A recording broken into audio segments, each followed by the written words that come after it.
Olá, estamos começando mais um Papo Direto e eu te convido para acompanhar a nossa conversa hoje, que acontece com o psicólogo Edilson Soares.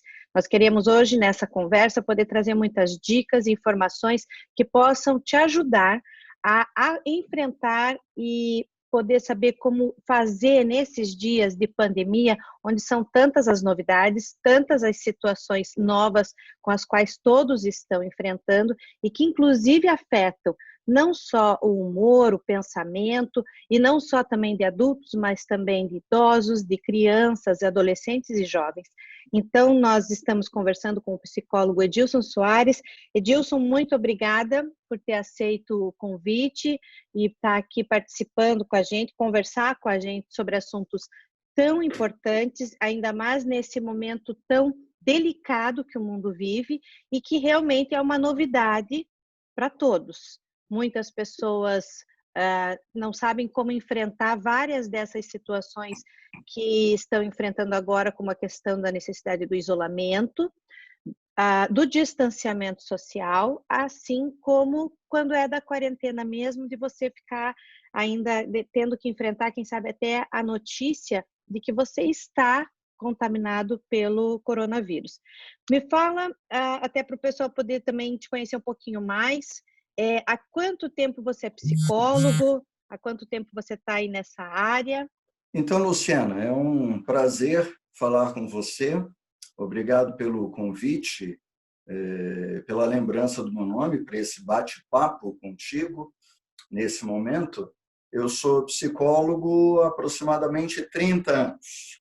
Trabalho na área da clínica da psicologia e com dois interesses, né, que a gente colocaria aí de escolas, uma mais da área da sistêmica, que procura compreender as relações, o sujeito no aspecto sistêmico, e um outro interesse que eu tenho é da área da logoterapia, que é uma abordagem voltada para o sentido que nós damos à vida.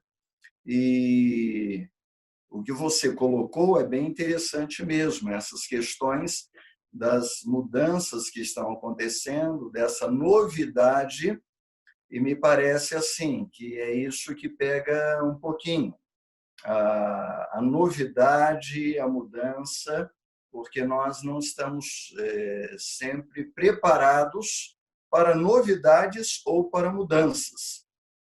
Penso que a gente pode começar a nossa conversa a partir dessas mudanças que nos atingem. E aí eu te pergunto, um pouco antes da gente entrar até na questão da mudança propriamente dita, até para entender o comportamento das pessoas e saber se elas têm procurado a terapia como uma saída. A gente está aí 3, 4 meses já desde que a pandemia chegou ao Brasil, né? Muitas cidades já adotaram os sistemas já de isolamento social logo de início, suspensão das aulas, então já começou, as mudanças já começaram de uma forma assim, certa, né? Em muitas cidades abrupta, em outras levou um pouquinho mais de tempo, mas eu te pergunto, desses 3, 4 meses para cá, você como terapeuta percebeu aí uma procura maior por terapia, por sessões para poder acompanhar, ou de repente, por enquanto ainda está no mesmo ritmo do que você já vinha tendo antes ou no ano passado? O que você percebe com relação a isso? No meu caso, né, estou falando da minha realidade. Então, colegas podem ter aí experiências distintas. No meu caso, houve uma queda no início, né, da procura, até porque os próprios profissionais, Isso, eles... tem a questão financeira também, né, Edilson? Porque o que acontece? Muita gente, na hora em que se viu numa situação mais delicada, dependendo de como é que é a forma de ganho, ela teve que dar uma segurada em algumas coisas, né? E às vezes também é justamente a sessão de terapia ou outras situações que você acaba tendo no dia a dia que você acaba segurando, também tem isso. Isso.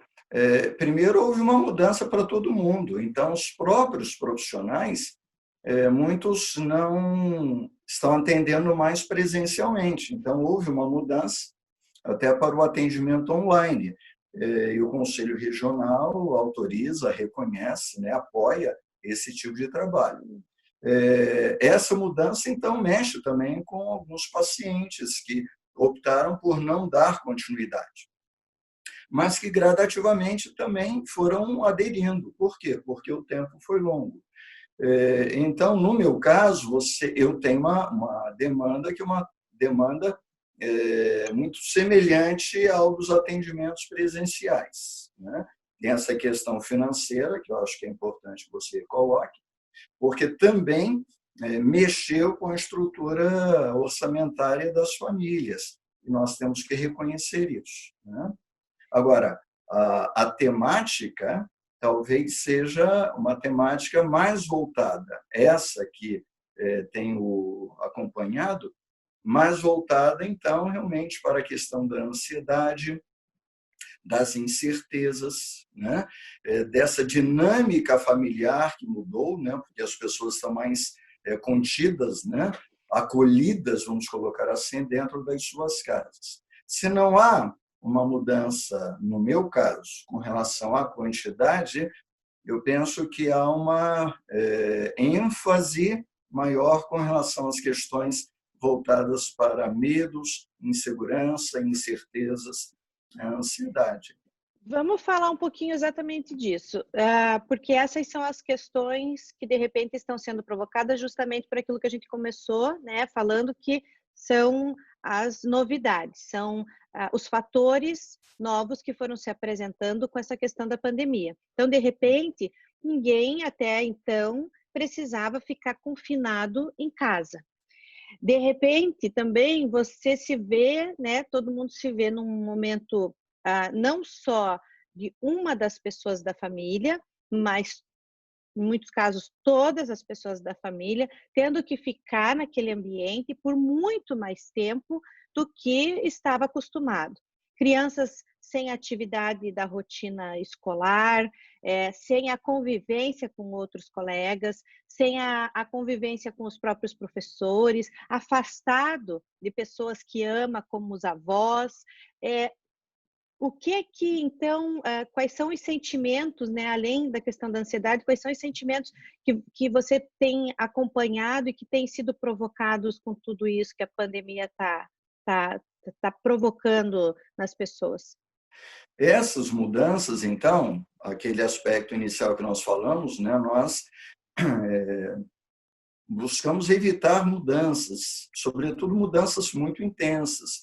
É uma tendência nossa, nós ficamos bem naquele lugar onde nós já nos habituamos, né? Já temos um certo controle, lidamos com as situações já dentro de uma rotina.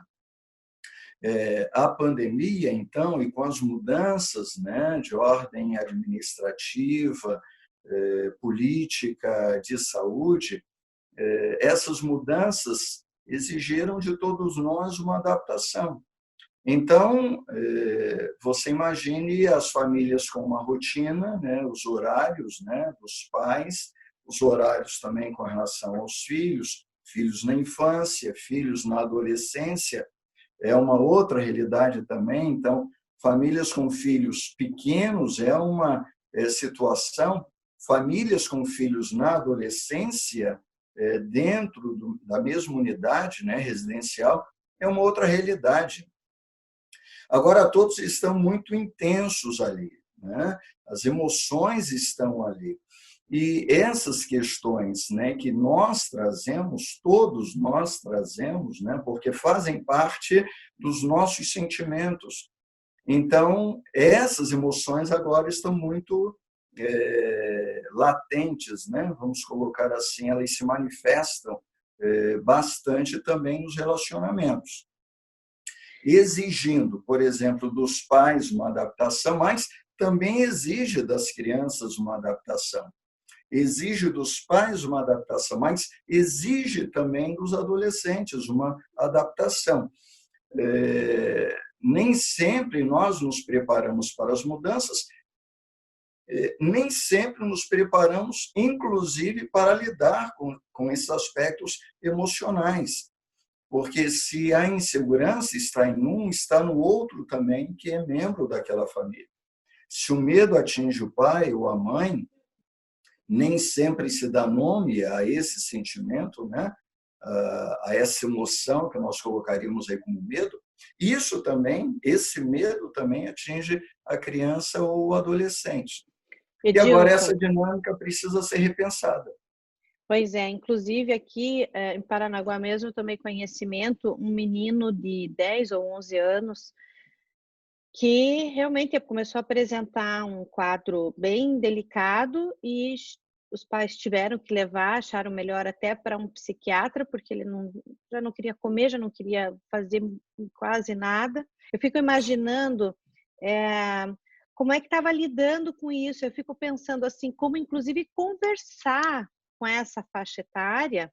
Existem famílias de famílias, crianças e crianças, mas de repente eu fiquei imaginando assim que tipo de ansiedade já vinha vivendo, me corrija, né? De repente, não é bem assim, pode acontecer do nada, ótimo, pode me falar. Mas para chegar nesse ponto, de repente, precisar desse tipo de ajuda, né? Ok, então, assim, não conheço a situação, né? Não vou entrar no quadro em si Mas dessa eu família. pergunto, exato, porque realmente a gente tem aqui, não tem muitas informações, apenas a situação de você perceber assim, que é uma criança precisando não só de um atendimento psicológico, mas até a necessidade de uma medicação para poder sair, quem sabe, daquele quadro. Mas, e como, eu digo até como perceber uma situação dessa, dos pais começarem a acompanhar e não acharem que aquele estar no quarto simplesmente já está de bom tamanho, pelo menos não está incomodando, não está chorando, não está reclamando. Mas e daí? Será que é só isso? Isso, então, legal. Então, vamos pensar assim, né? Como que nós, seres humanos, lidamos com essa situação? Desde o nascimento, Luciane, nós estamos lidando com agora o que nós chamamos, né, nomeamos como sentimentos e emoções. Evidentemente, uma criança de 1 ano, ela não tem a consciência daquele sentimento ou daquela emoção, mas ela já começa a vivenciar.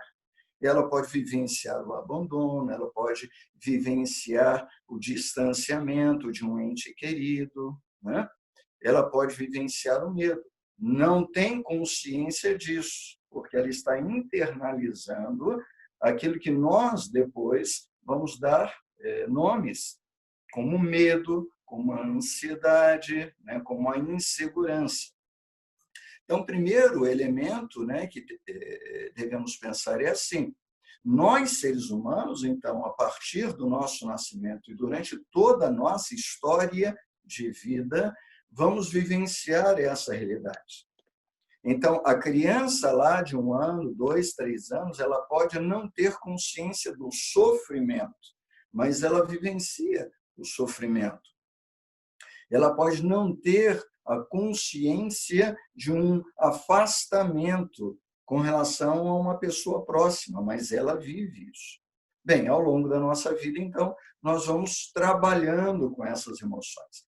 Aí, acho que um aspecto importante seria as famílias considerarem essas emoções. Então, o fato de estar no quarto, quietinho, lá, sem barulho, então está tudo bem. Pode ser que sim, mas talvez fosse interessante perguntar a esse filho, se é uma criança, né, se é um adolescente, se está tudo bem, né? Você está bem? O que você sente, né? O que passa pela sua cabeça? E talvez seja oportunidade, então, na família, de trazer essas emoções e se falar sobre essas emoções. Aí está um aspecto bem importante. Agora, Ótimo. geralmente isso começa com os pais. Seria também bem relevante que os pais pudessem olhar isso neles, né? E falar assim, tá, que sentimento é esse que eu tenho? Que reação é essa que eu estou tendo? Que comportamento é esse? Porque esse comportamento eu não tinha Agora, eu tenho uma maior irritabilidade, né? Um comportamento que agora apareceu dentro do quadro do isolamento social e que não havia anteriormente. Então, quando eu olho para mim, né, eu posso, então, começar a identificar e dar nomes a essas sensações, a esses sentimentos, a essas emoções. Fazendo isso, eu penso que pode ajudar também o filho, né, ou a filha, independente da faixa etária, se é Perfeito. uma criança ou se é um adolescente. Perfeito. Nós vamos fechar esse bloco e eu acredito que com essa mensagem, fechamos inclusive muito bem. Quer dizer, com essa dica, né? Conversar com os filhos, chamar, conversar, perguntar o que está acontecendo. E eu, como mãe de adolescente, já vou dizendo, às vezes vão dizer, não, está tudo bem. Tenta dar mais uma fuçada, uma instigada, quem sabe perguntar até de outra maneira, como é que está sendo a experiência com a sala de aula, irrita, incomoda, enfim, para daí a conversa começar a fluir. Mas a gente termina esse bloco aqui justamente com essa dica. Vocês, pais, pensarem, né? Nós adultos aqui pensarmos em como nós estamos reagindo nesses dias de pandemia e também parar um pouquinho e fazer a mesma pergunta para os nossos filhos. Papo direto, dá só uma paradinha, a gente volta no segundo bloco. Voltamos já.